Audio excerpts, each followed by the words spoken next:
Hello, আসসালামু আলাইকুম। সবাই কেমন আছেন?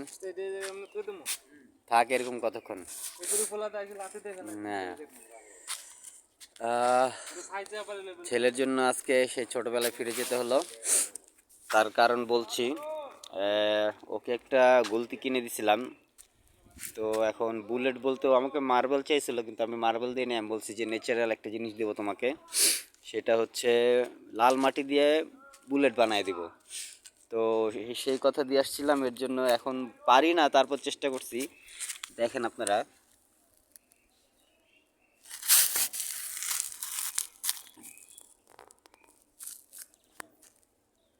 এই যে নানান সাইজের বানাইছি, মাটি দিয়ে বানায় রাখছি। তো বাসায় যাওয়ার সময় ওর জন্য নিয়ে যাব। তো আশা করি ও খুশি হবে। আর ছোটোবেলার স্মৃতিতে ফিরে গেছি। মনে হয় এটা দেখে অনেকে ছোটোবেলার স্মৃতিতে ফিরে যাবেন। তো ভালো থাকেন। আল্লাহ হাফেজ।